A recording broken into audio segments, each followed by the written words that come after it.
ஒவ்வொரு வீட்டுக்கும் 10,000 ரூபா அப்படின்றத யோசிச்சு பாருங்கள். அவர்களை மிகப்பெரிய அளவில் அதிர்ச்சிக்குள்ளாயிருக்கும். நீங்கள் அவர் அப்படி பேசும்போது அவர் ஒரு பேட்டர்ன் ஃபாலோ பண்ணுறார். தண்ணீர் விட்டு அழுவுறதா? ஆமாம். எல்லாரும் பேசுகிறோம், ஜனநாயக படத்தை பற்றி அவர் பேசலை.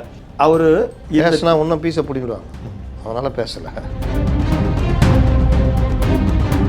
இன்னொன்று பாருங்கள், விஜய்க்கு டவல் அடிச்சிருந்தாங்க, இவருக்கும் டவல் அடிக்க சொன்னாங்களா? நேற்று என்ன கோவம் தெரில, நல்லா சுருட்டி எடுத்து அடிக்கிறானுங்க. ஏய்ட்டு யாரா அவன் இந்த திட்டத்தை சொன்னவன்? புசி ஆனந்த் இப்போ ஈட்டுகிற வருமானம் ஐபி வரைக்கும் ரிப்போர்ட் போட்டு அவரை கண்காணிச்சிட்டு இருக்கிறாங்க. ஏன்னா அபரிதமாக போய்கிட்டு இருக்கு. ஆனால் அவருடைய அந்த நடைமுறையில் சில சிக்கல் இருக்குது. ஆனால் மாற்று பொருளாதாரன்றதில் நான் சீமானோட 100% உடன்படுறேன்.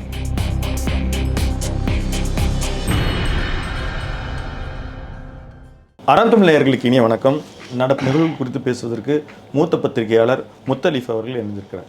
சார் வணக்கம். வணக்கம்.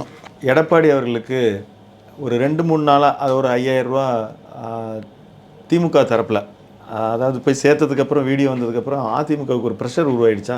இப்போ இந்த 10,000 கருணை தொகை அப்படின்னு அறிவிச்சிருக்கிறாரு. இது அவருக்கு ஒர்க் அவுட் ஆகுமா? 5,000 ரூபா என்ன ப்ரெஷர் உருவாச்சு? 3 மாதம் தர வேண்டிய காசே முன்னாடி போட்டாங்களா? அப்புறம் கோடை விழாக்காக 2,000 ரூபா செலவு, அந்த செலவையும் பார்த்து பண்ணணுன்ட்டாப்புல. ஊட்டி கீட்டிக்கெலாம் போங்க, நல்லா ரூமும் எடுத்து தங்குங்க, எல்லாம் பண்ணிட்டு ஒரு 500 ரூபா மிச்சப்படுத்தி கூட ஒரு 500 ரூபா போட்டு போரூரில் ஒரு கிரவுண்டு இடம் வாங்குங்க தானே சொன்னார் சிஎம். சந்தோஷமாக இருங்க அந்த 2,000 ரூபா வச்சுக்கணுன்னு. இதில் என்ன பெருசு? இன்னும் பல லேடிகள் என்ன நினச்சிட்டு இருக்காங்கன்னா, 5,000 ரூபா போட்டார் தலைவர், அடுத்த மாதம் 1,000 ரூபா போடுவார்னு நினச்சினுக்கிறாங்க. அவர் அன்றைக்கே சொன்னார், அவர் சொல்கிறதெல்லாம் எவன் கேட்பான்? அதோ 5,000 ரூபா கொடுத்தாரு அப்படின்னு நினச்சினுக்கிறேன். அந்த கோபம் ஒரு பக்கம். 80 லட்சம் 90 லட்சம் பேருக்கு இந்த இதுக்குள்ளேயே வரல, அப்போ அவங்களுக்கும் இருக்கும்ல அது. இப்போ இவர் இன்றைக்கி ஒரு 6 அடிச்சிட்டாரு. அது என்ன பண்ணுவார் ஏது பண்ணுவார்லாம் நான் சொல்கிறது முடியாது. ஆனால் அவர்களை மிகப்பெரிய அளவில் அதிர்ச்சிக்குள்ளாயிருக்கும். இன்றைக்கி ஒவ்வொரு வீட்டுக்கும் 10,000 ரூபா அப்படின்றத யோசிச்சு பாருங்கள். அது ஒரு குடும்ப 2.36 ரேஷன்காரருக்கு 10,000 ரூபா ப்ளஸ் 23,000 கோடி ரூபாய் ஆகிடும். ப்ளஸ்ஸு வேலை இல்லாத பட்டதாரிகளுக்கு 2,000 ரூபா, +2 படித்தவங்களுக்கு ஒரு தொகை போல் 1000. நகர்ப்புறங்களில் பிளாட்ஃபாரம் கடை வச்சுருக்காங்க, சாலையோர வியாபாரிகள் வாங்கியிருக்கிற கூட்டுறவு வங்கி கடன் தள்ளுபடி செய்யப்படும். அது ஒவ்வொருத்தரும் 10,000 20,000 30,000 வாங்கியிருப்பாங்க. அது ஒரு நகர்ப்புறங்கள், இப்போ சென்னை போன்றதெல்லாம் பெரிய அளவில் வாங்கியிருப்பாங்க. அவங்களுக்கு ஒரு பெரிய கூட்டுறவு வங்கினா அந்த அரசு சார்ந்த இதுன்னு வச்சுக்கோங்க. இது ஒரு இது. அதோட மீன்பிடி மீனவர்களுக்கான அந்த இது 8,000லேருந்து 12,000 மீன்பிடி இல்லாத காலங்கள், மீன்பிடி தடை காலங்கள் வரும். இந்த ஜூன் மாதங்களில் வரும். இந்த குஞ்சுகள் பொறிச்சு பெருசாகிறதுக்காக டைம் கொடுப்பாங்க.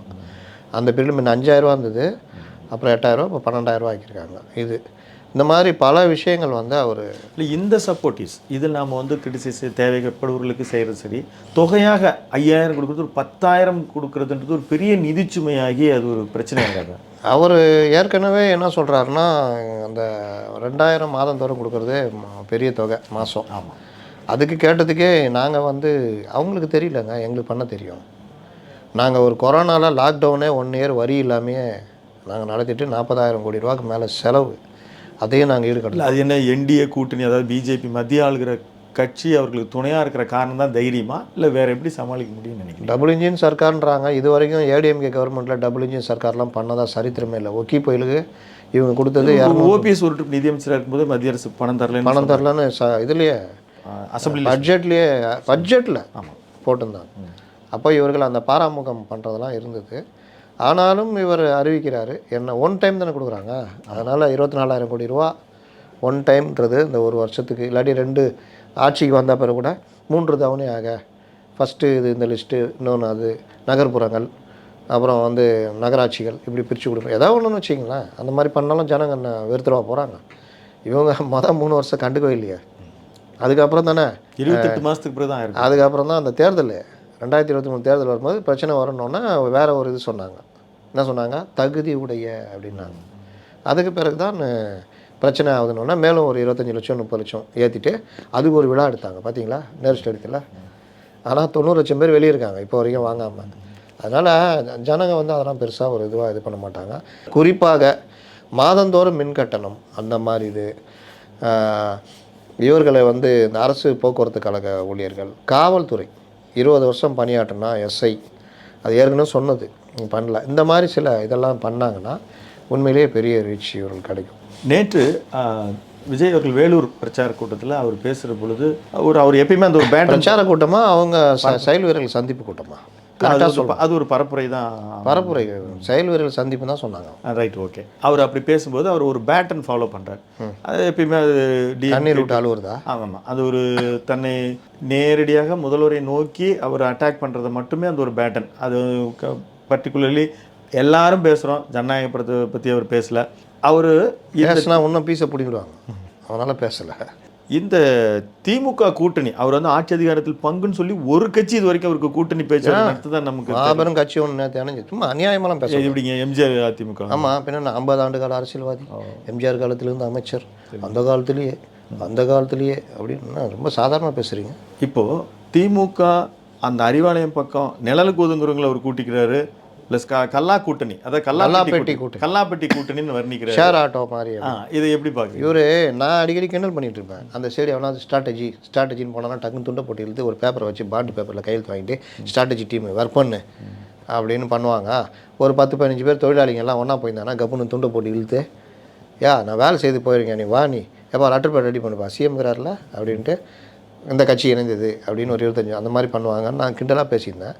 இவங்க பார்த்தா இந்த மாதிரிலாம் எடுக்கிறாங்க போல், அங்கங்கே பேசுறதெல்லாம் எடுத்துக்கிட்டு இதை தூக்கி போடுறாங்க. மொத்தத்தில் இவர் வந்து நீங்கள் சொன்னீங்கல்ல, சிஎம்மை வந்து எனக்கும் சிஎம்க்கு தான் போட்டின்னு காமிக்கிறாருன்னு, இதுவும் திமுகவிலேருந்து களவாடப்பட்டது தான். இவங்க 2 பேரும் மியூச்சுவல் தெரியுமா, ஒருத்தருக்கு ஒருத்தர் திருடிக்குவாங்க. செல்ஃபி எடுக்கிறது விஜயுடைய வேலை, அதை அவர்கிட்ட கொடுத்தாங்க. யார்? உதயநிதி. அவர் செல்ஃபி எடுத்தார். இவருக்கு வந்து காக்கி பேண்ட் வெள்ளை சட்டை போட்டு ராம்ப் வாக் போயிட்டு துண்டை வாங்கி பாக்யராஜ் ஸ்டைலில் அப்படி போடுங்க தலைவர், அதெல்லாம் பண்ணாங்க. அதெல்லாம் அதோடு நிறுத்திருக்கலாம்ல. இவர் கையில் செல்ஃபி கொடுத்துட்டாங்க நேற்று. செல்ஃபி உடைய தத்துவம் தெரியும்ல, நம்ம ஃபேஸு கிட்டே இருக்கணும், பின்னாடி எடுக்கணும். இவர் கொஞ்ச நேரம் செல்ஃபி எடுத்தார், அப்புறமா ஸ்ட்ரைட்டாக எடுக்க ஆரம்பிச்சிட்டாரு. பார்த்தீங்களா பாவங்க. அடுத்து என்ன பண்ணுவாங்க சொல்லுங்கள், கரெக்டாக சொல்லுங்கள் நீங்கள். அவர் மறுபடியும் வந்து அவர் ஒரு மாதிரியான மக்கள் சந்திப்பு கரெக்டாக சொல்லுங்கன்னா நீங்கள் என்னவோ அப்படியே உழப்ப போட்டுறீங்க. நான் சொல்லிட்டா, வெளியூர் கார் போகும்போது தலைவரை நடு ரோட்டில் கார் நிப்பாட்டுங்க, இறங்கி நடந்து போய் மக்களை இறங்கி ஃப்ரண்ட் சீட்டில் உட்காருங்க. அது வந்து இப்போது இந்த குளத்தூர் ஏதோ கல்லூரி இதுக்கு போகும்போது கூட அப்படியே போய் பீப்புள் அப்படி கரங்களே. அது இல்லைங்க, விஜய் வந்து இந்த பேக் சீட்லேருந்து ஃப்ரண்ட் சீட் ஏறினார்ல, அது மாதிரி நீங்களும் பண்ணுங்கள் தலைவரேன்னு. ஆனால் இவனுங்க அதை சொல்லவே மாட்டானுங்க. தலைவரை நம்ம ஸ்டைல் நம்ம மட்டுமே பண்ணுறோம், 5 தொகுதி எக்ஸ்ட்ரா கிடைக்குது இதில். ஏன்பா பேக் சீட்லேருந்து இறங்கி ஃப்ரண்ட் சீட்டில் ஏறினா? ஆமாம் தலைவர், இது தெரியாமல் தான் எங்கள் அப்பா பலமுறை ஆட்சி வந்துட்டார். அப்போது இது விஜய் பண்ணதாச்சே அப்படின்னு கூட அவர் கேட்க தெரியாது அவருக்கு. இன்னொன்று பாருங்கள், விஜய்க்கு டவல் அடிச்சிருந்தானுங்க, இவருக்கும் டவல் அடிக்க சொன்னாங்களா? நேற்று என்ன கோவம் தெரில, நல்லா சுருட்டி எடுத்து அடிக்கிறானுங்க. பார்த்தீங்களா இல்லையா? மூஞ்சில் கீழே உழுந்து மூடிச்சு அவரை. ஏன்ட்டு யாரா அவன் இந்த திட்டத்தை சொன்னவன், சும்மா இதே என்னடா அப்படின்னு அந்த அளவுக்கு அவரை போட்டு காமெடி பீஸ் ஆக்கிட்டு இருக்கிறாங்க. இந்த சைடு இவர் மியூச்சுவல். இவர் என்ன பண்ணுறாருன்னா, அவர் ஒரு ஸ்ட்ராட்டஜி வச்சுருக்காரு தெரியுமா, பாஜக உள்ளே வந்து விடும், இந்தியாவுக்கும் நம் தமிழகத்துக்கும் தான் போட்டி, டெல்லிக்கும் தமிழ்நாட்டுக்கு அதான், டெல்லிக்கும் தமிழகம் தான். இந்தியாவில் தானே டெல்லி இருக்குது, டெல்லினா அதை தான் சொல்கிறாரு. அது இந்தியான்னு சொல்லிட்டு இந்தியா கூட்டணி இந்தியா அப்படி ஊட்டிடுவாங்க. டெல்லிக்கும் நமக்கும் தான் போட்டி, வீழ்வது நாமாக இருந்தாலும் வாழ்வது தமிழாக இருக்க வேண்டும், உயிரை கொடுப்பேன், அது இது ஆச்சா பூச்சா பிஜேபி உள்ளே வந்துடும், எண்ட் பிஜேபி உள்ளே வந்துடும் அப்படி இப்படின்னு உருட்டுறது. அதாவது திமுகவுக்கும் அவர்களுக்கு தான் போட்டின்ற மாதிரி ஒரு நரேட்டிவ் செட் பண்ணி இந்த மக்களை வந்து ஆன்டி மோடி வேவு இதை பயன்படுத்தலாம் அப்படின்னு ஊட்டினேன். சேம் அதே பேட்டர்னு எனக்கும் இவருக்கும் தான் போட்டி. ஆனால் சண்டை போடணும்ல, போர் போர் போர் அப்படின்னு கத்தி எடுத்து இவரு தனியாக சுற்றினுக்கிறார், அங்கே அவர் அங்கே தனியாக சுற்றினார். சண்டை போடிங்க 2 பேரும். அந்த மான்கராத்தில் வருமே, டாய் இவன் கொடியவன், இவன் மோசமானவன், சண்டை போடுங்கடான்னு அப்போ ரெஃபரி. அந்த மாதிரி சண்டையே போடாமல் அப்படியே வீடு கட்டினுக்கிறாங்க. இவர் சண்டை போடணுன்னா எது சண்டை, உங்களுக்கும் அவருக்கும் போகிறான். இதில் சொல்கிறார், நமக்கும் திமுகவுக்கு தான் போட்டி, இடையில் இந்த என்டிஏ இவர்கள் எல்லாம். இது என்ன காமெடி அப்படி இடுப்பில் கை வச்சுட்டு, இது என்ன காமெடி? இன்றைக்கி மக்கள் பிரச்சனை எடுத்து சண்டை போட்டுனுக்குது யார்? அறிக்கையிலிருந்து பல்வேறு விஷயங்களை பண்ணிகிட்டு இருக்குது யார்? என்டிஏ கூட்டணிகள் தானே பண்ணிட்டு. இதில் குறுக்கு நீங்கள் சீமான மறந்துட்டீங்க, அவரும் தானே அறிக்கை, அவரும் தான், எல்லோரும் தானே பண்ணுறாங்க. காமெடின்றார் இவர் காமெடியா அவர் காமெடியா? இது எப்படி நான் அதை வச்சு நான் சொன்னா தெரியுமா, எங்கள் தலைவரையும் வர வை, உங்கள் தலைவரும் வர வைக்கலாம், 2 பேரும் பத்திரிகையாளரை பார்க்கட்டும், யார் பெருசுன்னு ஜோடி போட்டு பார்த்துக்கலாமான்னார்ல, அந்த மாதிரி காமெடி. அதனால் இவர் வந்து இந்த இதை சொல்கிறாரு, நான் வந்து எனக்கும் இவருக்கும் தான் போட்டி, இவர்கள் தான் காமெடின்னு. காமெடி கட்சின்றீங்களா? போய் மாஸ்டர் படத்துக்கு இப்படி நின்னீங்களா? காமெடி கட்சிட்டு தான் நின்னீங்க. 5 மணி நேரம் அப்பா அம்மா நின்னீங்களா இல்லையா? அடுத்து மெர்சல் படத்துக்கும் போய் நின்னீங்களா? அதே மாதிரி கடம்பூர் ராஜிட்ட போய் நின்னாங்களே, அப்போல்லாம் அது காமெடி கட்சியாக தெரியலையா? என்னமோ இவர் தான் வீரத்தின் விளைநிலம் மாதிரி இன்னும் நடக்குது, விட மாட்டேன், நான் அதை பண்ணுவேன் இதை பண்ணுவேன், இந்த வீரம் பேசுதலாம் இது என்னன்னா எனக்கும் அவருக்கும் தான் அப்படின்ற மாதிரி காமிக்கிறது. என்னை ஜெயிக்க வச்சு முதலமைச்சர் ஆகிட்டிங்கன்னா நான் கிராமத்துக்குலாம் வருவேன். ஒவ்வொரு கிராமம் தமிழ்நாட்டில் எத்தனை கிராமங்கள் இருக்குது? 32,000 கிராமங்கள் இருக்குது. கிராம பஞ்சாயத்துகள், கிராம பஞ்சாயத்துகள், பஞ்சாயத்து தலைவர்கள் போஸ்டிங்கே ஒரு 12,000 போஸ்ட்டுகள் இருக்குது. இவர் கிராமத்துக்கு போனாலும் 32,000 36,000 கிராமம்னா இவர் லைஃப் முடிஞ்சிடும். கடைசி கிராமத்துக்கு போகும்போது கொம்பு ஊனிட்டு போய்கிட்டு இருப்பார் இவர். இவர் கிராமத்துக்கு வரைக்கிறதுக்காக நம்ம இவரை முதலமைச்சர் ஆகணுமா? நீ உள்ளதுக்கே நீ வெளியே வர மாட்டேங்கிற, இதில் கிராமத்துக்கு இவரை வர வைக்கிறதுக்கு அன்றைக்கி என்ன சொல்லுவார் சொல்லுங்கள்? நீங்கள் எனக்கு பெருசாக ஓட்டு அளிக்கலை, நான் வரல, முதலமைச்சராக ஆகிட்டாருங்க, அப்போ என்ன சொல்லுவார்? எனக்கு வேலை இருக்குங்க, அதெல்லாம் சொல்ல மாட்டார். ஒவ்வொரு கிராமத்திலும் ஒரு விஏஓ இருக்கிறார். வி என்றால் என்ன? விஜய் அப்படின்வார். நமக்கு அடங்க கொய்யால என்னடா இந்த மாதிரிலாம் பண்ணுறீங்கன்னு தோணும். இப்போ அதானே சொல்கிறார், ஒவ்வொரு வீட்டிலும் விஜய் இருக்கிறார், நான் வரலன்னா என்ன, அந்த விஜய் ஓட்டு போட போகிறார். அந்த விஜய் வீட்டில் தண்ணீர் கேன் போட்டால் ஏன்ட்ட காசு வாங்கிக்கிங்க, என் படம் ஜனநாயகன் வந்தால் ஒவ்வொரு வீட்டில் இருக்கிற விஜய் ஃப்ரீயாக பார்க்கலாம் அதானே. அப்போ இந்த உருட்டுலாம் இருக்குல்ல, நீங்கள் இதுக்கு வேலூர் போனீங்க, வேலூர் என்னென்ன பிரச்சனை? முன்னெல்லாம் அங்கே அந்த புவிசார் குறியீடு பொருள் மாதிரி சொல்லுவார், ஈரோடா மஞ்சள் ரொம்ப ஃபேமஸ் அது மாதிரிலாம் சொல்லுவார். இப்போ அதை விட்டுட்டு வேறு ஆளை வாங்கினா, ஒருத்தன் பிளாஸ்ட்டுன்னு எழுதி கொடுக்குறான், இன்னொருத்தன் பச்சக் பவள விழா பாப்பா, இப்போ லேட்டஸ்ட்டாக பச்சக் அதனால் ஆள் மாற்றி எழுதி வாங்குறாங்க. அவன் ஸ்டைலுக்கு அவன் எழுதி கொடுக்குறான். இந்த ஜானுக்கு என்ன வேலை? அப்படியே ரோட்டில் அப்படியே தெரிஞ்சுருது, எவனோ அசிஸ்டன்ட் டைரக்டர் எவனோ இருக்கான்னு அதே வாப்பா தலைவர் இங்கே போகிறார் வேலூருக்கு எதாவது எழுதி கொடுன்ட்டு. வேலூரில் என்னங்க பெரிய பிரச்சனை? வெளியே எப்படி போக்குவரத்து பிரச்சனைகள் இருக்குது. பாலாறு பற்றி போய் காஞ்சிபுரத்தில் பேசுனீங்களா? பாலாறு பற்றி காஞ்சிபுரத்தில் போய் பேசுனீங்களா? வேலூரில் தானே பாலாறு இருக்குது. பாலாறு மணல் கொள்ளை இருக்குதா? துரைமுருகன் இருக்காரா? பாலாறில் ஆந்திரா தடுப்பணை கட்டுறதை இவங்க தடுக்காமல் இருக்கிறாங்களா?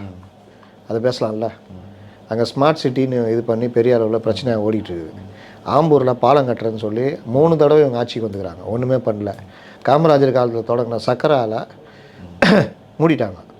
எவ்வளோ பேருக்கு பொழப்பு போயிருக்கோம், எவ்வளோ விவசாயிகள் பாதிக்கப்பட்டாங்க, கரும்பு விவசாயிகள். அதை பற்றி பேசலை.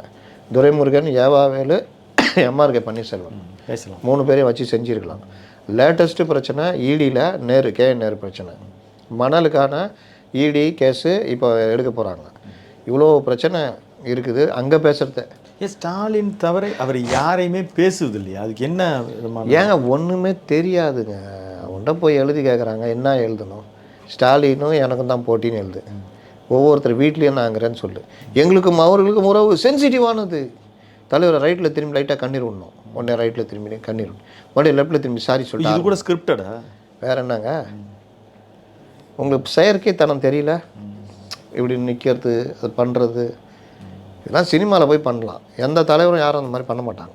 ரெண்டாவது, ஒவ்வொரு விஷயமும் சென்சிட்டிவாக எங்களுடைய உறவுன்னு சொல்கிறாருல, இவருடைய கட்சி தொண்டர்களே எவ்வளோ பேர் செத்து போனாங்கல்ல. யாருக்காவது ஒரு 1 லட்ச ரூபா கொடுத்துக்கிறாரா? யாருக்காவது? அவங்க கட்சியிலேருந்து கொடுத்தாங்க 20 லட்ச ரூபா. 40 கரூரை விட்டுருங்க, கரூர் கொடுத்த கதையே வேறு. 10 லட்ச ரூபா கவர்மெண்ட் கொடுத்துச்சு, இவர் மேலே கொலைப்பள்ளி விழுந்துச்சு, அதுக்கு எதாவது ஈடு கட்டணும்னு சொல்லிட்டு 20 லட்ச ரூபா கொடுத்தாரு. நான் கேட்குறது, விக்கிரவாண்டியிலேருந்து கரூர் வரைக்கும் எவ்வளோ பேர் செத்து போட்டான். விக்கிரவாண்டியில் வரும்போது 2 மாவட்ட செயலாளர் கார் ஆக்சிடெண்ட்டில் செத்து போயிட்டான். அவங்க ஏதோ புதுக்கோட்டை ஸ்ரீனிவாசன் நினைக்கிறேன், கூட இன்னொருத்தர் வக்கீல், அவர் இன்னும் 2 நிர்வாகிகள், மொத்தம் 4 பேர்.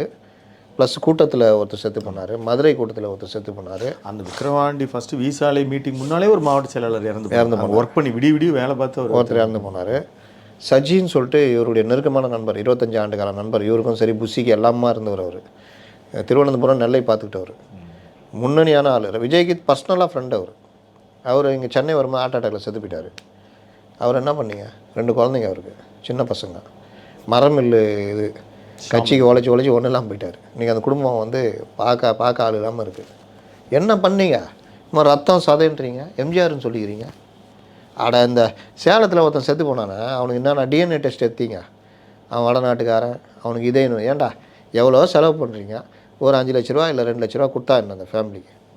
அது கொடுக்குறது மனசு வந்ததா பார்த்தீங்களா? நீ கோடியில் இருந்தாலும் மேட்டர் இல்லைங்க, மனசால ஏழையாக இருக்கியா பணக்காரனாக இருக்கியா அதான் மேட்ரு. சாதாரணமாக ஒரு ஏழை தொழிலாளியாக இருப்பான். நம்ம போனோன்னா வாங்க தலைவரை டீ சாப்பிட்டே அவனுன்னு கூப்பிட்டு போய் டீ அதுன்னு ஒரு 50 ரூபா செலவு பண்ணுவோம். ஒரு பெரிய மனுஷனாக இருப்பான், உட்கார வச்சு தண்ணி கூட கொடுக்காம பேசிட்டு அமுச்சு வைப்பான். இதில் யார் பணக்காரன்? அந்த டோட்டல் ஸ்பீச்லேயுமே அவருமே கூட திமுக நீங்கள் ஆட்சிக்கு வரதுக்கு முன்னால் அது திமுக அதிமுக எந்த மந்திரிகளாக நீங்கள் அப்போ எவ்வளோ சொத்து இருந்துச்சு இப்போ எவ்வளோ இருக்குது அந்த மாதிரியான அவருடைய அரை கூவல். நல்ல விஷயம். இப்போ நீங்கள் இருக்கீங்க, நீங்கள் எல்லாம் உங்கள் டீமே உட்காந்து சாப்பிட்றீங்க டெய்லி அங்கே ஆஃபீஸில் டைனிங் டேபிள் உட்காந்து சாப்பிட்றீங்க. நீங்கள் சாப்பிட்டு முடிச்சோன்னே எல்லோரும் சாப்பிட்ட தட்டை கூட எடுக்காமல் அப்படியே செதற மாதிரி போயிடுறாங்க. நீங்கள் வந்து அவங்கள கூப்பிட்டு திட்டுறீங்களாம், அறிவு இருக்கா? சாப்பிட்டா தட்டு எடுக்க மாட்டிங்களா? அது இடம் செதறி கிடக்குதுன்னு திட்டுறீங்க. அப்போ நீங்கள் என்ன பண்ணுவீங்க? ஆனால் நான் அதுக்கு முன்னுதாரணமாக இருந்து காட்டணும். நம்ம சாப்பிட்ட தட்டை நம்ம எடுத்துருவோம், எடுத்தால் தானே அவங்கள திட்ட முடியும். நீங்கள் ஊருக்கு சொல்லிட்டீங்க, அண்ணாமலை ரஜினிக்கு அந்த மாதிரி சொல்லிட்டீங்க, எல்லாம் சொத்து கணக்கு வையின்னு. அவன் வைக்கிறானோ இல்லையோ, நீங்கள் வைக்கணும்ல. இப்போ இல்லை எல்லாருமே அஃபிடவிட் அவங்க எலெக்ஷனில் நிற்கும் போது எல்லாருமே அது ஏங்க அஃபிடவிட்டு தயாநிதி மாறன் ஒரு அஃபிடவிட் வச்சாருங்க. 15,000 பேங்க் பேலன்ஸு ஒரு மாருதி 800 காருன்னு வச்சார். அந்த அஃபிடவிட் கணக்கெல்லாம் சொல்லாதீங்க. உங்களை சார்ந்து உங்கள் ஃபேமிலியை சார்ந்து உங்களுடைய முழு சொத்து அதுதான் கணக்கு. உங்கள் ஒய்ஃப் பேர் நீங்கள் பெரிய பிஸ்னஸ் பண்ணிகிட்டு இருப்பீங்க, அது கூட அஃபிடவிட்டில் நம்ம சொல்ல இல்லை சொத்து கணக்கு தாக்கல் பண்ண சொல்கிறல, அதுக்கு சொல்கிறேன். இப்போ நீங்கள் இருக்கீங்க, உங்களுக்கு சார்ந்த இதை தான் நீங்கள் பண்ணுவீங்க. உங்கள்கிட்ட கார் இல்லைன்னு தான் சொல்லுவீங்க, உங்கள் பேரில் என்ன இருக்குன்னு தான் கேட்பாங்க. என் பேரில் ஒன்றுமே இல்லைங்க, ஆனால் கம்பெனி காரில் 3 ரோல்ஸ் ராய்ஸ் இருக்கும். புரியுதா? எல்லோரும் அப்படி தானே பண்ணுறாங்க. அப்போ அந்த விவகாரம் உங்கள்கிட்ட என்ன இருக்குது முழுசாக கேட்குறீங்கல்ல, நீங்கள் முன்னுதாரணமாக இருங்க. புஷி காண்டாயிடுவாப்புல தலைவர் இன்னும் அடிக்கடி இந்த மாதிரி ஏதாவது அவன் பார்க்கணும், அதை எழுதி கொடுத்துருவேன், அவனை வச்சு செய்யணும். திடீர்னு சொத்து. ஏன்னா புஷி ஆனந்த் இப்போ ஈட்டுகிற வருமானம் ஐபி வரைக்கும் ரிப்போர்ட் போட்டு அவரை வந்து கண்காணிச்சிட்டு இருக்கிறாங்க. ஆனால் அபரிதமாக போய்கிட்டு இருக்கு. நான் சொல்கிறேன், அநேகமாக தேர்தல் முடிஞ்ச பிறகு புஷி ஆனந்துக்கு பெரிய பிரச்சனை இருக்குது. இப்போது தேமுதிக என்டிஏ கூட்டணிக்கு தான் வரும், ஏன்னா அவங்க ஒரு நாளும் திமுகவை திரும்பி பார்க்கல. அது எல்லாருமே கணிச்சோம், எல்லா பத்திரிகையாளருமே அப்படி தான் கெஸ் பண்ணோம். ஆனால் அவங்க வந்து திமுகவை நோக்கி போயிட்டாங்க. அதுக்கு இப்போ பின்னால் பல காரணங்கள் சொல்லப்படுது. அவங்களே நிறைய சொல்லிட்டாங்க, தேன் பாலில் கலந்து விழுந்துருச்சு பழம். 10 வருஷத்துக்கு முன்னாடி இருக்கிற பாலில் 10 வருஷத்துக்கு விழ வேண்டிய பழம் ரெண்டுமே அடிக்க போயிருக்கும், விழுந்துருச்சு. அங்கே வந்து எடப்பாடி தவற விட்டுட்டாரா? இது ஒரு பக்கம். இதே நேரத்தில் தொடர்ந்து புறக்கணிக்கப்படுகிற ஓபிஎஸ், அவர் எந்த மாதிரியான அரசியல் இருந்தாலும் கூட அவர் இப்போ திமுகவை நோக்கி நகர்வது, இதுவும் என்டிஏ கூட்டணிக்கு, அதாவது நான் சொல்கிறது பாஜக தலைமைக்கும் அதிமுக தலைமை ரெண்டுக்குமே இது ஒரு தோல்வியாக முடியாதா? ஏங்க 4 பேரை கூட கூட்டு போகிறாரு, அவர் கூட இருந்த ஆளே இல்லை. இப்போ பண்டூட்டி ராமச்சந்திரன் தனியாக, அது வந்து ஒரு தனி மனிதர். இப்போ எஃபெக்ட் கொடுக்கலாம் இல்லையா? என்ன பேச்சு, என்ன ஒரு சிம்பத்தி. இன்னைக்கு சொல்கிறேன், நான் என்ன தவறு பண்ணேன், யார் ஓரக்கட்டேன் இன்னைக்கு வந்து பேட்டி கொடுக்குறேன். ஏங்க எவனாவது சொந்த கட்சி அலுவலகத்தை உள்ளே பூந்து அடித்து ஃபைல் எடுத்து கொளுத்துவானாங்க? என்ன தப்பு பண்ணுறான்னு கூசாமல் கேட்குறாரு. என்ன தப்பு பண்ணல? நீ வந்து பிஜேபியில் நீ ஜெயலலிதா மறந்த பிறகு நீ உங்களை முதலமைச்சராக்குனாங்க சசிகலா. ஆமாம், ஒன்றரை மாதத்துலேயே பிடிக்கிட்டாங்க. ஆமாம், ஏன் பிடுங்கினாங்க? ஏன் நீ என்ன வேலை பண்ணன்னு தெரிஞ்சது, பிஜேபி கூட கை கோத்துட்டு நீ என்ன வேலை பண்ண, என்ன துரோகம் பண்ணன்னு தெரிஞ்சவொடனே தூக்கிட்டு அவங்க முதலமைச்சராக ட்ரை பண்ணாங்க. உடனே வழக்கு திடீர்னு உயிர் வந்து அவங்கள சிறையினோடனே அவங்க கூட்டத்தை கூட்டி எடப்பாடி தேர்ந்தெடுத்துட்டு அவங்க ஜெயிலுக்கு போனாங்க. அதுக்கப்புறம் பாஜக மேலே இருந்து இவர் ஓபிஎஸ், இவர் நான் கேட்குறேன், இவர் பாஜகவுக்கு அந்த வேலையெல்லாம் செய்யலைன்னா இவரை பாஜக மேலேருந்து வித்யாசாகர் கையை கட்டி பிடிச்சி கொடுத்து இவருக்கு வந்து அந்த தலைமை ஒருங்கிணைப்பாளர் பதவி கொடுத்து, துணை முதல்வர் பதவி கொடுத்து, அதையும் எடப்பாடி ஏற்றுக்கிட்டு இருக்க முடியுமா? இல்லை, அது கட்சிக்கு அவர் தலைமை, ஆட்சிக்கு ஒரு தலைமை. யாருங்க ஏற்றுக்குவா? 11 எம்எல்ஏவோட ஒன்றும் இல்லாமல் போனாலும் எடப்பாடி கூப்பிட்டு வந்து இருந்துக்குங்க தலைவரா நீங்கள். அதே மாதிரி தான் டிடிவி போனார், 18 எம்எல்ஏவோட போனார். அங்கே இருக்கிற தங்க தமிழ் செல்வன் திரும்பி வந்து மறுபடியும் அவரை சேர்த்திக்கும் போது நீங்கள் அந்த பீரியடில் இருந்தீங்களா இல்லையா? நான் இங்கே தான். அப்போ நான் சொல்கிறத கேளுங்க. 18 எம்எல்ஏ வெளியேற்றுறாங்க, பிஜேபி ரூட் எடுத்து வெளியேற்றுறாங்க. அதுக்கு ஈடு கட்டுறதுக்கு நான் உனக்கு ஓபிஎஸ் தர்றேன்னு சொல்லிட்டு இறக்குறாங்க. அந்த இறக்கும் பொழுது ஓபிஎஸ் யார் இறக்குறான்னு கேட்குறேன். பிஜேபி பின்னாடி. பிஜேபி. நீ ஏடிஎம்கே தானே, அப்புறம் எங்கே இந்த பிஜேபி வந்து இந்த வேலையை பண்ணுது? பிஜேபி என்ன சொல்லுது, நீ உள்ளே பூந்து ஷிண்டேக்கு முன்னாடி இவர் ஓபிஎஸ்னு பேர் வாங்கியிருக்கணும், இவர் வாங்கலை. உள்ளே சென்று சிறிது காலம் செயல்பட்டு வருவாயாக, தக்க தருணத்தில் கட்சியை கைப்பற்றி கொண்டு வருவாயாக, நாம் இருவரும் இணைந்து பயணிப்போன்ற மாதிரி அவருக்கு அசைன்மெண்ட் கொடுத்தாங்க.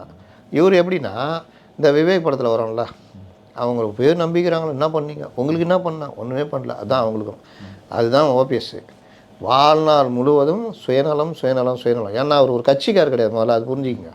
இப்போ ஏன் எடப்பாடி 10 தோழி பழனிசாமி பல பிரச்சனை சொன்னாலும் ஏன் நிற்கிறாரு?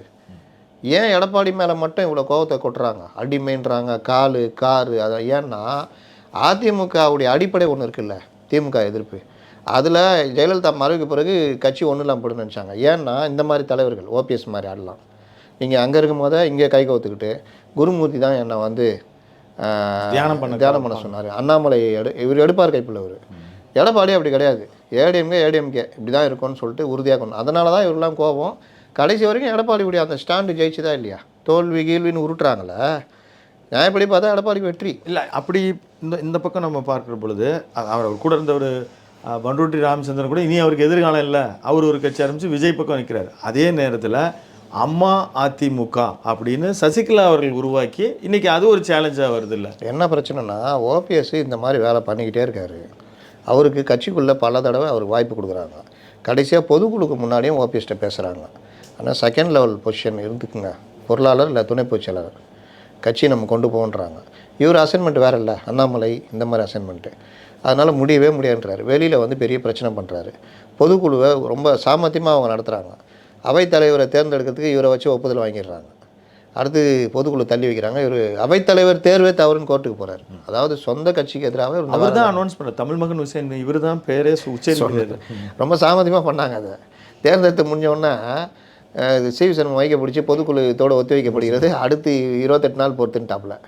அதில் அவர் ஏமாந்துட்டார். கோர்ட்டுக்கு போனார். கோர்ட்டு கேட்டுச்சு, எல்லாம் தானே, நீங்களும் தானே இருந்தீங்க? ஆமாம் நாங்களும் தான். அப்புறம் நான் ஏமாந்துட்டாங்க சார். ஏமாந்தியா இல்லையோ, நீயே தானே இருந்த? ஆமாம். அப்போ சரி, அப்போ என்ன பண்ணோம்? பொதுக்குழு புதுசாக கூட்டணும். யார் கூட்டணும்? இவருக்கெல்லாம் உரிமை இல்லை, அவருக்கு தான் உரிமை இருக்குது. நீங்கள் என்ன செய்கிறீங்க? தமிழ் மகன் ஹுசேன் எல்லாருக்கும் பாரபட்சம் இல்லாமல் கொடுத்து அக்னாலஜ்மெண்ட்டோடு கொடுக்கணும். நீங்கள் என்ன பண்ணுறீங்க? எல்லாரும் வந்து பொதுக்குள்ளே கலந்துக்கணும். யார் பெரிய ஆளுன்னு அடிச்சு காட்டுங்கன்னு அமுச்சு விட்டாங்க. இவர் தெரிஞ்சு போச்சு, இவருக்கு நம்மளுக்கு ஒரு 50 பேர் தாங்கிறான்னு. இவர் எங்கே போனார்? நாட்டி கோர்ட்டுக்கு தான் போனார். கட்சி ஆஃபீஸுக்கு போனாருங்க. உள்ளே பூந்து அடித்து நொறுக்கி இந்த ஃபைலெல்லாம் கொளுத்தி பெரிய பிரச்சனைலாம் ஆச்சு. அன்றைக்கி வழக்கு கொடுத்தா அவர் மேலே வழக்கு போகிறதுக்கு அவ்வளோ நாள் ஆச்சு. பெரிய சண்டைலாம் நடந்து ஒரு 15 நாள் பொறுத்த வழக்கு போட்டாங்க. இது ஒன்று யாராவது பண்ணுவாங்களா? இவர் யாருக்கு பயன்பட்டார்? வாழ்நாள் முழுவதுமே பாஜகவுக்கும் அண்ணாமலைக்கும் டிடிவிக்கும் மற்ற திமுகவுக்கும் சட்டசபையில் நீங்கள் அந்த பொறுப்பில் இல்லை, கொறடா போய் கொடுக்குறாரு. யார்? எஸ்பி வேலுமணி எங்கள் துணைத் தலைவராக உதயகுமார் தேர்ந்தெடுத்துருக்கோம், அவர் தொகுதி சீட்டை ஒதுக்குங்கன்னு வேணும்னு அவங்க ரசித்தாங்க. ரொம்ப நாளாக ரசித்தாங்க. பக்கத்தில் உட்கார வச்சு இவர் ஒரு நியாயமான மனுஷனாக சொல்லணும். சார் நான் இப்போ இல்லை, அந்த கட்சியிலே இல்லை, எனக்கு இந்த ரோலே கொடுத்துருங்க, அது பண்ணுங்க சொல்லணும்ல. இவரும் அதை ரசிச்சுட்டு பண்ணியிருந்தார். இந்த மாதிரி என்னன்னா எதிரணிக்கு பயன்பட முடியுமோ எல்லா வேலையும் செஞ்சு. இப்போ என்ன தப்பு செஞ்சினா கணக்குது? ஒவ்வொரு அதிமுககாரனும் அவரை வெறுக்கிறாங்க. கொஞ்சமாவது இல்லைங்க பாவம்னு கூட பண்ருட்டி மேலே கூட ஒரு இறக்கம் இருக்கும். அவர் நாங்கள் பண்ணார், அவர் எங்கே இருக்காருன்னு தெரிலங்கன்ற மாதிரி தான் பார்ப்பான் அதிமுககாரன். இப்போ அவர் திமுகவுக்கு இப்போது போய் சந்திச்சிட்டாரு. அதுலேயும் அவர் ஐயப்பன் அவர் சட்டமன்றத்திலே சொல்லிட்டார், மறுபடியும் அவர் தான் ஸ்டாலின் தான் முதல்வராக இவரு சொன்னாருங்க. இவரும் வந்து மக்கள் அப்படி தான் நினைக்கிறாங்கன்னு சொல்லிட்டாரு. ஆனால் அந்த கூட்டணியாகவோ அல்லது அவர் இணைப்போ ஏதோ ஒன்று ஏன் இன்னும் டிக்ளேர் பண்ணாமல் இருக்காங்க? அது திமுக தான் முடிவு பண்ணணும். இவர் துணை பொதுச் செயலாளர் கேட்குறாரு. இவருக்கு என்னென்னா சுயநலம், பதவி ஒன்று தான். நீங்கள் டிடிவி சொன்னதை கவனிக்கணும். 3 தடவை முதலமைச்சராக இருந்தீங்க. அதிமுகவுடைய அடிப்படையே திமுக எதிர்ப்பு தான். நீங்கள் அம்மான்றீங்க, எம்ஜிஆர்ன்றீங்க, இந்த மாதிரி வேலை பண்ணிட்டு உங்களை 3 தடவை அடையாளம் காட்டி முதலமைச்சராக வச்சு இந்த கட்சியை துரோகம் பண்ணிட்டு நீங்கள் வெளியே கூட இருங்க, தயவுசெய்து அங்கே போகாதீங்கன்ற, துரோகம் பண்ணாதீங்கன்னு. டிடிவியே பாருங்கள், அந்த விஷயத்தில் அவ்வளோ பிரச்சனை. டிஎம் கூட சேர்ந்துருந்தால் டக்குன்னு சேர்த்துருப்பாங்க. ஆனால் எடப்பாடி கூட அவ்வளோ பிரச்சனை இருந்தோம், என்டிஏ கூட்டணிக்குள்ளே தான் வருவேன்ட்டு வராரு. ஏன்னா திமுக வீழ்த்த பண்ணணும். இப்போ நீங்கள் கேட்குறீங்க சசிகலா 1000 பிரச்சனை தான் அவங்க சொல்கிற ஒரே வார்த்தை அதிமுக ஜெயிக்கணும், திமுக வீழ்த்த பண்ணணும், அதுக்கு நான் என்னென்னவோ பண்ணுவேன்றாங்க. இப்போ அவங்க ஒரு கட்சி ஆரம்பிக்கிறாங்க. அவங்க என்டிஏ வந்து கூப்பிடுமான்னு பார்க்குறாங்க. அந்த கட்சி சிக்னல் நான் இருக்கேன்ல அப்படின்னு. அப்போது வரலன்னா அதுக்கு எடப்பாடி ஒத்துக்கணும். பாஜக பிரச்சனையே இல்லை, டக்குன்னு கூப்பிட்டு பேசி முடிச்சிடுவாங்க. எடப்பாடி ஒத்துக்கணும், அவங்க எங்கள் கூட்டணியில் ஒரு ஓரமாக இருக்கட்டும் பார்த்துக்கலாம் அப்படின்னு. அந்த மாதிரி ஏதாவது பண்ணால் ஒரு வலுவான கூட்டணின்ற மாதிரி காமிப்பாங்க. ஆனால் ஓபிஎஸ் பண்ணுறது படுதுரோகம். இப்போது நம்ம ஒரு சுருக்கமான ஒரு விஷயம் என்னென்னா, இப்போது கடந்த 2021 தேர்தலின் போது திமுக கூட்டணியில் ஒரு 15 கட்சிகள் இருந்தாங்க. அதிமுகவிலையும் பார்த்தீங்கன்னா பல கட்சிகள். இப்போ அங்கே வந்து சரத்குமார் வராரு, தினகரன் வராரு. அதே மாதிரி இந்த பக்கம் எடுத்துக்கிட்டிங்கன்னா அன்னைக்கு மக்கள் இனிமே இல்லை, இன்றைக்கி அவர் கமலஹாசன் வர்றாரு, அது தனியரசு இருக்கிறாரு, கருணாஸ் இருக்கிறாரு, எஸ்வி சேகர் இருக்கிறாரு, மைத்ரேயன் இருக்கிறாரு, இப்படியா ஏற்கனவே இருக்கிற அனுராஜா விட்டீங்களே, அன்வராஜா இருக்கிறாரு, ஒரத்தநாடு வைத்தியலிங்கம், இந்த மாதிரி தனித்தனியாக நம்ம நிறைய பேர் நம்ம சொல்லிட்டே போகலாம். பெரிய லிஸ்ட் இருக்குது ஏற்கனவே. அந்த ராயப்பேட்டா கட்சி அலுவலர்கள்ல அந்த வாட்ச்மேன் போய் திமுக சேர்ந்தா கூட நம்ம ஊடகங்கள் வந்து அவ்வளோ பெருசாக காமிப்பாங்க. மாபெரும் இழப்பு, எடப்பாடி அதிர்ச்சி. நம்ம இப்போது ஒரத்தநாடு வைத்தியலிங்கத்தையோ அல்ல மற்றவர்களையும் நம்ம குறைச்சி சொல்ல முடியாது. அந்த அளவுக்கு அந்த ஒரத்தநாடு வைத்தியலிங்கம் ஒரத்தநாட்டில் மட்டும்தான் இருக்கு. அந்த அவருக்கு இந்த 28 கோடி ரூபா அவர் மேலே இடி வழக்கு இருக்குது. இவங்க வந்து அந்த லஞ்ச ஒழிப்புத்துறை கேன்சல் பண்ணிச்சு வச்சுக்கோங்க, இடியால் ஒன்றும் பண்ண முடியாது, பீஸ் பிடுங்கின மாதிரி ஆகிடும். அந்த மாதிரி சில இதில் வந்து போகிறாருன்னு அவர் மேலே ஒரு குற்றச்சாட்டு உண்டு. என்ன பிரச்சனைனா, எண்ட் ஆஃப் தி டே எடப்பாடி பழனிசாமி கொஞ்சம் இப்போ ஜெயலலிதாவே பார்த்தீங்கன்னா அவ்வளோ துரோகம் பண்ணிட்டு போனவங்களாம் கூட மறுபடியும் உள்ள சேர்த்துக்கினாங்க. ஆரம் வீரப்பன் உட்பட, கண்ணப்பன், ராஜ கண்ணப்பன் கூடவா போயிட்டு வந்தார், போயிட்டு வந்தாங்க. எல்லாரையும் வரியா காலை உள்ள போட்டாடுறா, போட்டோ வெளியே அனுப்பு, பேட்டா காலில் விழுந்து உள்ளே சேர்ந்தான்னு போடுறா அப்படின்னு கேகேஎஸ் சார் இந்த மாதிரி. இல்லை, இது இந்த இடத்துல என்னுடைய முக்கியமான கேள்வி என்னென்னா, நம்ம கடந்த வாரத்தில் மிகப்பெரிய பேசு பொருளாக இருந்தது காங்கிரஸ். 40, 30, 35 இப்படின்னு பேசிகிட்டு இருந்தவங்க அந்த 25ஆவது கிடைக்கிற நிலைமையில் இருக்கிறாங்களா? இந்த அளவுக்கு பத்தி மூட்டை குடவுன்லேயே இருக்கலாம். இதுக்காடா இந்த சனினியா நைட்டு பூரா ஒட்டியிருந்தீங்கன்ற மாதிரி தான் ஆயிடுச்சு. என்னென்னா தாவேகா வச்சுக்கிட்டு கொஞ்சம் மிரட்டி பார்த்தாங்க. அப்புறம் தாவேகா கூட பேச்சுவார்த்தை நடத்துனாங்க. ஒரு கட்டத்தில் தேவையில்லை, தாவேகா கூட போயிடலான்னு முடிவெடுத்தாங்க. என்ன கேட்டால் நல்ல டிசிஷன்னாக தாவேகா கூட போகணும். அது ஒரு பால்வாடி கட்சியாக இருக்கட்டும், பால் டப்பா கட்சியாக கூட இருக்கட்டும், அந்த கட்சி கூட போய் ஒரு 70 சீட்டு நின்று ஒரு 20,000 ஒவ்வொரு தொகுதியிலையும் காங்கிரஸுக்கு வந்ததுன்னா பெரிய ஓவர் பர்சன்டேஜாக மாறும். அடுத்து உள்ளாட்சி தேர்தல் வந்தால் இவங்கள வச்சுட்டே உருட்டிங்கன்னா நீங்கள் உள்ளாட்சி தேர்தலில் அதிக இடங்களை பிடிக்கலாம். அப்படியே ஒருவேளை விஜய்க்கு அரசியல் ஞானம்லாம் வந்து நம்ம பார்லிமெண்ட் எலெக்ஷனை ஒன்றா நிற்கலான்னு முடிவெடுத்தா காங்கிரஸாக பிஜேபி தான் வந்து நிற்கும். இவங்க 3வது இடத்துக்கு போயிடுவாங்க. சட்டசபை தேர்தலே டிஎம்கே 3வது இடத்துக்கு போயிடும். ஏன்னா உளவியல் தாக்கமாக நீங்கள் சொல்கிறீங்கல்ல, மாபெரும் தலைவர்கள் ஓபிஎஸ் போயிட்டார், செங்கோட்டையன் போயிட்டார், பன்ருட்டி போயிட்டாப்புல, ராயப்பேட்டா அலுவலகம் வாட்ச்மேன் போயிட்டாப்புலன்னு.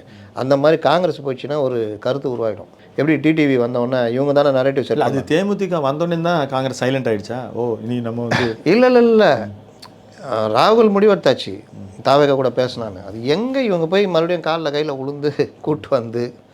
இதில் ஜோக் என்னென்னா, கேசி வேணுகோபால் வராரு, இவர் கெஞ்சிறாரு. யார் இங்கே இருக்கிறவங்களாம் தெரியும்ல, திமுக சேர்ந்துட்டாங்க. செல்வ பிறந்தகையெல்லாம் திமுகவுடைய இளைஞரணி மாவட்ட பொறுப்பாளர் மாதிரி ஏதாவது ஒன்று.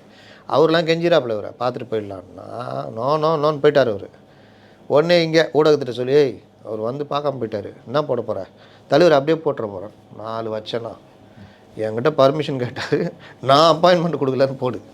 அப்படி தானே போட்டாங்க. ஆனால் நடந்தது என்னன்னா, கேசி வேணுகோபால் போயிட்டாப்புல. அதுக்கப்புறம் அந்த கூட்டணி பேச்சுவார்த்தை, இந்த வடிவேலு ஆட்டோ பேசுவார், அப்புறம் வாடகையா மாசமா அப்படின்னு பேசுவார். அந்த மாதிரி வந்துட்டு அப்புறம் காதர் மைதினி உடனே அப்படியே பிடிச்சி சாஞ்சிட்டாங்க. ரம்ஜான் நோம்பு இருந்தார். அது திருமாவளவன் நடத்தினார். ஐயுஎம்எலுக்கு 3 சீட்டு 2 அதெல்லாம் முதல் கட்ட பேச்சு தொடர்ந்து பேசுவோம். ஆமாம், தொடர்ந்து எங்ககிட்ட இப்படி பேசுறதுங்க. அடுத்த வருஷம் ஜனவரி மாதம் வரைக்கும் பேசினே இருந்து கொடுப்பாங்க. அப்போது திரும்ப விட்ட போகிறாரு பாருங்க, அந்த 6 சீட்டுக்கு. நாம் இந்த சனாதன தர்மம் என்றால் 1000 பிரச்சனைகள் வந்தாலும் கொள்கை என்று வந்திருக்க பொழுது நாம் ஒன்றுபட்டு வேண்டும். அதனால் நாங்களும் இந்த தடவை விட்டா கட்சியை உடைச்சிருவானுங்க, வேறு என்ன பண்ணுறது, ஆகவே அப்படின்ட்டு விட்டுவார். சிபிஎம்மும் அதே மாதிரி விட்ட போகுது. அது ஒரு பாட்டு வச்சிங்களேன். இப்போ இந்த இதில் கேசி வேணுகோபால் இல்லை, காங்கிரஸ் இல்லைன்னொன்னா இவங்க எல்லாம் 10, 15, 20 பயந்துட்டாங்க. அவங்க என்னடா தொல்லையாக போச்சுன்னு அங்கே கெஞ்சி கூத்தாடி பேசி அவரை வர சொல்லுங்கள். பேச்சுலாம் கூட அப்புறம் வச்சுக்கலாம், வந்து ஒரு வாய்ஸ் சாப்பிட்டு போக சொல்லுங்கள், நான் அதை வச்சு முடிச்சுக்கிறேன்னொன்னா அவரை வர வைக்கிறாங்க. இங்கே வர வந்து ட்ரைடன் ஹோட்டலில் உட்காந்து பேசுகிறாங்க. கிரிஷ் ஜோடங்கர் அவர் ஒரு வித்தியாசமான தலைவர் தெரியுமா? அதை கேமரா முன்னாடி சொல்லக்கூடாது, அவ்வளோ நல்ல மனுஷன் அவர் உண்மையிலேயே.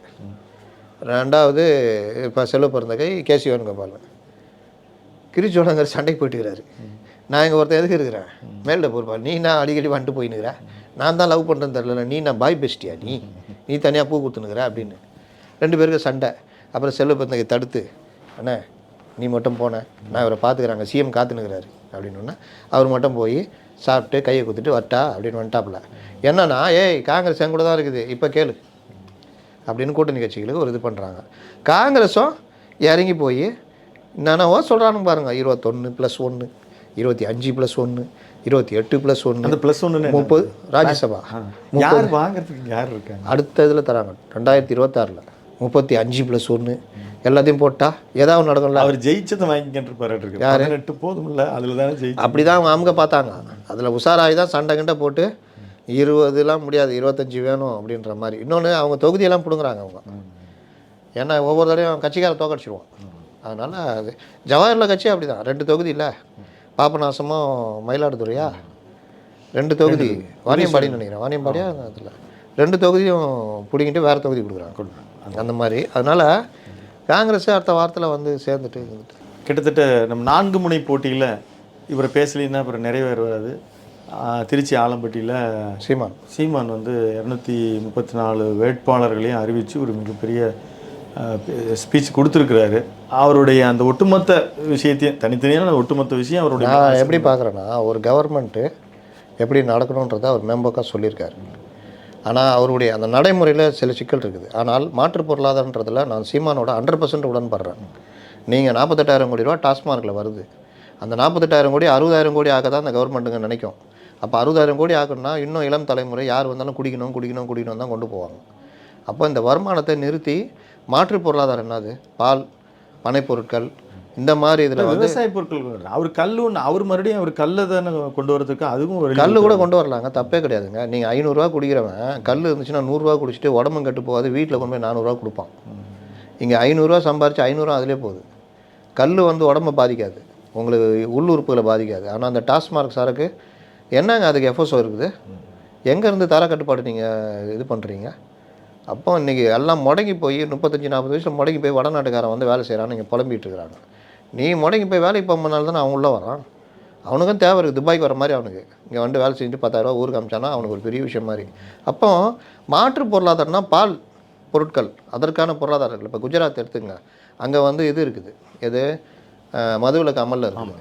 அவங்க பெரிய பொருளாதாரம் இந்த பால் இந்த மாதிரி விஷயங்கள் தான் பண்ணுறாங்க. பீகார், குஜராத்தில் இருக்கிற அமுல் இருக்குல்ல, அமுல் இன்றைக்கி அமுல் தனியாருக்கு தான், அவன் இன்னைக்கு வேர்ல்டு மார்க்கெட் பிடிச்சிட்டு இருக்கிறான். இப்போ பிரதமர் போகிறார்ல, இவர் ஒவ்வொரு தடையும் போகிறாருன்னு கிண்டல் பண்ணுறாங்களே, ஒவ்வொரு நாட்டிலையும் அவர் போட்டு வர ஒப்பந்தம்லாம் பார்த்தீங்கன்னா வேறு லெவலு.